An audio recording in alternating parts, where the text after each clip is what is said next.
अमीर ननद की गरीब भाभी। रीना एक मध्यम परिवार की लड़की थी, लेकिन उसकी भाभी शिवानी एक बड़े घर की बेटी। शिवानी की शादी अभिषेक से लव मैरिज थी। अरे भाभी, ये कितना अच्छा सूट पहना है आपने। काश ऐसा मैं भी पहन पाती। अरे क्यों नहीं रीना, वैसे भी तुम्हारा और मेरा नाम तो एक ही है, जब मन करे पहन लेना। भाभी, आपको आपके पापा ने कितने अच्छे कपड़े गहने दिए हैं। मैं उनकी इकलौती बेटी जो हूँ। बेटी तो मैं भी इकलौती हूँ, लेकिन क्या करे, पापा है नहीं, पता नहीं कैसे होगी मेरी शादी। तभी वहाँ शिवानी की सास आ जाती है। अरे क्यों नहीं करेगा भाई तेरी शादी धूमधाम से, आखिर जिम्मेदारी है तो उसकी। और वो दिन भी आ जाता है जब रीना की शादी तय हो जाती है। अभिषेक, क्या हुआ? आप इतने परेशान तो कभी नहीं दिखे, कोई बात है तो बताइए मुझे। अरे शिवानी, वैसे तो शादी का सारा इंतजाम हो गया है, लेकिन गहनों का रेट तो आसमान छू रहा है। कैसे क्या करूं, कुछ समझ में ही नहीं आ रहा। थोड़ी देर में शिवानी अपने पूरे गहने अभिषेक के सामने रख देती है। ये लीजिए, गहनों का इंतजाम भी हो गया। अरे नहीं नहीं शिवानी, मैं ये गहने किसी हालत में भी नहीं ले सकता। ये तुम्हारे पिता ने तुम्हें दिया था, और तुम हो कि। तभी वहाँ सास आ जाती है। अरे तो क्या हुआ, इसकी तो हो गई ना शादी, अब किसे दिखाने हैं इसने गहने। सास गहनों का डिब्बा शिवानी के हाथ से लेकर वहाँ से चली जाती है।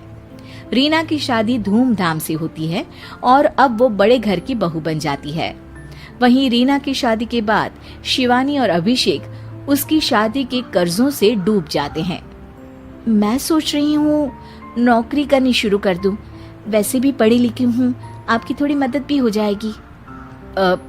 वैसे शिवानी, कुछ दिन कर लो तो अच्छा ही होगा, क्योंकि जरूरत भी है। अब शिवानी भी नौकरी करने लगती है और घर खर्चे में अभिषेक का हाथ बटाती है। एक दिन शिवानी, रीना का फोन आया था, कह रही थी कि आने वाले त्योहार में उसके ससुराल जाना है। ठीक है माँ। अरे ठीक तो है, लेकिन एक काम कर लेना, उसके सास ससुर से लेकर पूरे खानदान के कपड़े मिठाइयाँ सब ले आना, और हो सके तो रीना के लिए छोटे से कान में पहनने के बूंदे भी। और क्या है ना, शादी में उसे सारी बड़ी बड़ी कान की ज्वेलरी दी थी, घर में पहनने के लिए तो उसके पास कुछ भी नहीं है। शिवानी सोच में पड़ जाती है कि वो क्या करे, क्योंकि कर्जों और घर के खर्चों के बाद तो पैसे बचते ही नहीं थे। शिवानी फिर अपने पिता को फोन करती है और उनसे पैसे मांगती है। देखो शिवानी, मैंने तुम्हें शादी के वक्त ही मना किया था कि ऐसे घर में शादी करनी ही नहीं चाहिए। अरे अभिषेक को शर्म आनी चाहिए जो ससुराल से पैसे मंगवा रहा है। शिवानी को पिता की बात पर गुस्सा आ जाता है। आप मेरे पिताजी हैं और मैं परेशान थी, इसलिए आपसे मदद की उम्मीद की पापा। अभिषेक को तो पता भी नहीं है कि मैंने आपसे पैसे मांगे हैं। शिवानी सोचती है कि वो अभिषेक से बात करे, लेकिन फिर उसे लगता है कि वो टेंशन ले लेगा।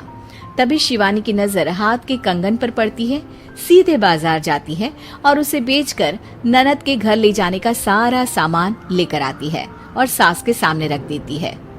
हाँ ठीक है, लेकिन फल थोड़े और अच्छी क्वालिटी के होने चाहिए थे। शिवानी कुछ नहीं कहती, वहां से चली जाती है। एक दिन शिवानी, रीना का फोन आया था, बहुत रो रही थी। क्यों माँ, क्या हुआ? सब ठीक तो है ना उसके ससुराल में?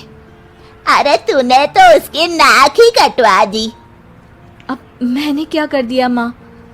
कह रही थी कि बड़े घर की बहू है भाभी, जो कपड़े दिए वो ब्रांडेड भी नहीं थे। तू तो जानती है ना उन लोगों का पहनावा कितना अच्छा है। तू तो मेरी बेटी का भला कभी सोचती नहीं। हाय भगवान, अरे बड़े घर की बहू है, इसी बात की जलन है ना तुझे, लेकिन याद रख मेरी बेटी का सोचने के लिए भगवान है, तुम लोग कभी उसका बुरा नहीं कर पाओगे। अब शिवानी के मन में सवाल था कि क्या ईश्वर सिर्फ रीना के साथ है, उसके साथ नहीं। लेकिन उसे सुकून था कि वो अभिषेक के साथ उसकी जिम्मेदारियों को निभाने में बराबरी की हकदार है। शिवानी वहां से चली जाती है। वो सास से कुछ नहीं कहती, क्योंकि अमीर घर की बहू बनकर रीना को भले ही सुकून ना हो, लेकिन गरीब घर की बहू बनकर शिवानी खुश है।